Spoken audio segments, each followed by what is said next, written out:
Hammaga salom. Aloqada System Guru Markets. Korporatsiya haqida umumiy ma'lumotdan boshlaylik. Har bir ko'rsatkichni biroz keyinroq batafsil o'rganamiz. Agar xohlasangiz, videoni to'xtatib qo'yishingiz mumkin. Biz kompaniyaning barcha parametrlarini batafsil ko'rib chiqishni taklif qilamiz. Endi biz kompaniyaning asosiy ko'rsatkichlarini solishtiramiz. Swedgreen, Int, Ticker, SIGI. Ko'rib chiqish 2025 yil 9 apreldagi joriy ma'lumotlarga asoslanadi. Tasnifiga ko'ra Guru Markets korporatsiya Swedgreen Int. pastki toifaga kiradi. Public Tethering tahlillarda 56 ta kompaniya ishtirok etadi. Bu juda vakildir. Videoning natijalariga ko'ra buyurtma jadvalini ko'rib chiqaylik. Ko'rib chiqilayotgan kompaniya uchun umumiy natija 10 balldan -5 ball. Pastki kategoriya uchun o'rtacha 2-5 ball. Kengroq qarasangiz, umuman bozor ichida. Jami bozor uchun o'rtacha natija 1-9 ball ekanligini ko'rishingiz mumkin. Kompaniyaning -5 ball reytingiga qarshi Swedgreen Int. Kompaniya aksiyalari narxining dinamikasini solishtirish. Swedgreen Int va kichik toifadagi aksiyalar. Ko'rishimiz mumkinki, kompaniyaning aksiyalari 12 oy ichida Swedgreen Int -23.4% dinamikani ko'rsatdi. 3-4% kichik toifadagi narxlarning o'zgarishiga qarshi. Bu hech narsani aniq ko'rsatmaydi, lekin biz bu haqiqatni yodda tutishimiz kerak. Kompaniyaning bozor kapitallashuvi Swedgreen Int 2,28 milliard dollarga baholangan. Va kichik toifaning bozor kapitallashuvi 622 milliard dollarni tashkil etadi. Swedgreen Int 367% ulushga ega va kichik toifadagi juda kichik kompaniyalardan biri hisoblanadi.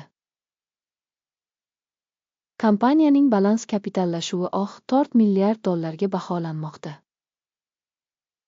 40 milliard dollarlik kichik toifadagi kapitallashuv bilan Swedgreen Int ulushi 1,7% ni tashkil etadi.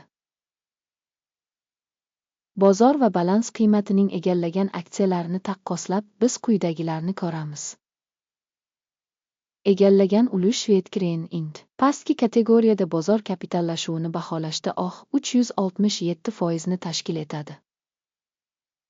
Balans kapitallashuvi 1,7% ni tashkil etadi. Bu fond bozori kapitallashuvi ulushidan 174% ga ko'pdir. Kompaniyaning kichik toifadagi bozor va balans qiymatidagi ulushini baholash yaxshi 1 ball. Tahlil qilingan tashkilotning qarz majburiyatlari 296 milliard. Balans qiymatiga bo'lgan qarz kompaniya kapitalining 74% ni tashkil qiladi. Kompaniyaning qarz majburiyatlari darajasiga asoslangan reyting chidash mumkin ball. Kompaniya aksiyalari narxining daromadga nisbati ga teng. Pastki kategoriya uchun o'rtacha 27.3 ni tashkil etadi. Bu pastki toifaga qaraganda yomonroq. Kichik toifadagi kompaniyalar bilan solishtirganda kompaniya aksiyalari narxining foyda ko'rsatkichlarini baholash juda yomon -2 ball. Oxirgi 12 oydagi foyda -90 million dollarni tashkil etdi. Kelgusi 12 oylik daromadlar noma'lum. Va bu kompaniya uchun juda yomon. Prognoz qilingan kelajakdagi foyda ko'rsatkichini pastki toifadagi bilan solishtirganda baholash yomon -1 ball. Kompaniyaning narx-sotish nisbati 3-4 ni tashkil qiladi. 2 kichik toifadagi o'rtacha ko'rsatkich kichik toifadagi o'rtacha ko'rsatkichdan 70% ga yuqori. Kichik toifadagi kompaniyalar ko'rsatkichlari bilan taqqoslaganda bozor narxini uning daromadiga baholash chidash mumkin -5 ball.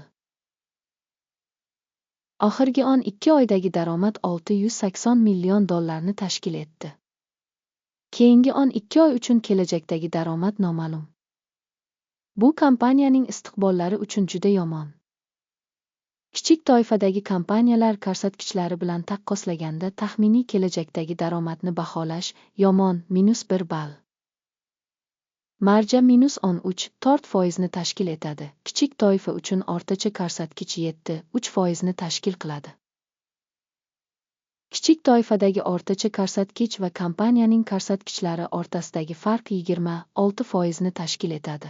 Kichik toifadagi ko'rsatkichlar bilan solishtirganda savdo marjasini baholash bardoshli -5 ball. Kichik toifadagi xodimlar soni bo'yicha kompaniyaning ulushi 28% tashkil etadi. Bu bozor kapitallashuv ulushidan 31% ga kam. Bu fakt kompaniyaning joriy bozor qiymatidagi nomutanosiblikni aks ettiradi. Seedgrain Inc. ehtimol qayta baholash tomon. Kompaniya xodimiga to'g'ri keladigan bozor kapitali miqdori $356 ming tashkil etadi. Va kichik toifa uchun $271 ming. Kichik toifadagi o'rtacha ko'rsatkich va kompaniyaning ko'rsatkichlari o'rtasidagi farq 31% tashkil etadi. Kichik toifadagi ko'rsatkichlar bilan solishtirganda bir xodimga to'g'ri keladigan kapital miqdorini baholash bardoshli ball. Kompaniyaning har bir xodimi uchun foyda miqdori -$14 ming tashkil etadi. Kichik toifadagi o'rtacha $9 ming bilan. Va kichik toifadagi o'rtacha va kompaniya ko'rsatkichlari o'rtasidagi farq 42% tashkil qiladi. Kichik toifadagi kompaniyalar ko'rsatkichlari bilan solishtirganda bir xodimga to'g'ri keladigan foydani baholash chidash mumkin -5 ball. Tashkilotning bir xodimiga to'g'ri keladigan daromad miqdori $106 ming tashkil etadi. Kichik turkumda $137 ming. Kichik toifadagi o'rtacha ko'rsatkich va kompaniyaning ko'rsatkichlari o'rtasidagi farq 29% tashkil qiladi. Kichik toifadagi ko'rsatkichlar bilan solishtirganda kompaniyaning individual xodimiga to'g'ri keladigan sotishni baholash bardoshli -5 ball. Qisqa muddatli bitimlar hajmi 19,6% tashkil etdi. Kichik toifadagi o'rtacha ko'rsatkich 3,1% tashkil etdi. Bu qisqa siqishning bahosi. Texnik ko'rsatkich esa 14 kompaniya uchun 28% darajasini ko'rsatadi. Seedgrain Inc. Kichik turkumda esa bu daraja 35% tashkil qiladi. O'rtacha kichik toifadagi aksiyalar yuqoriroq baholanadi. Seedgrain Inc. Kompaniya aksiyalarining joriy bahosi taxminan $19.44 tashkil etadi. Kompaniya aksiyalari uchun konsensus bahosi taxminan $31.99 tashkil qiladi. Joriy narx dinamikasi va konsensus prognozi taxminan 65% tashkil etadi. Keling, buyurtmalar jadvaliga o'tamiz. U mavjud, unga havola mahkamlangan izohda. Buyurtmalar jadvali ushbu mavsumda ma'lumot tizimi tomonidan ommaviy ravishda qabul qilingan barcha qarorlarni o'z ichiga oladi. Guru Markets. Buyurtmalar jadvaliga kirish mutlaqo bepul va ochiq. Bog'langan izohda havola. Aksiyalarni tahlil qilish natijasida Seedgrain Inc. Axborot ma'lumot tizimi Guru Markets qaror qabul qilindi. Har bir aksiya uchun $19.45 sotilgan savdoni oching.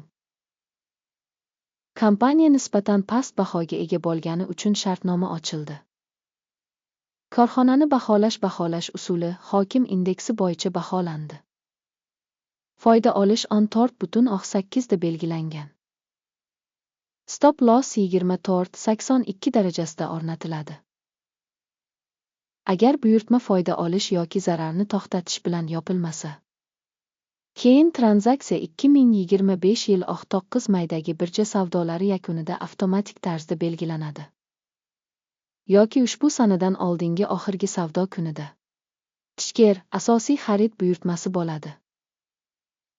Asosiy kelishuv haqidagi video allaqachon ushbu kanalda e'lon qilingan. Buyurtmalardan birini yopishda asosiy yoki balanslash. Ikkinchi buyurtma haqiqiy narxda belgilanadi.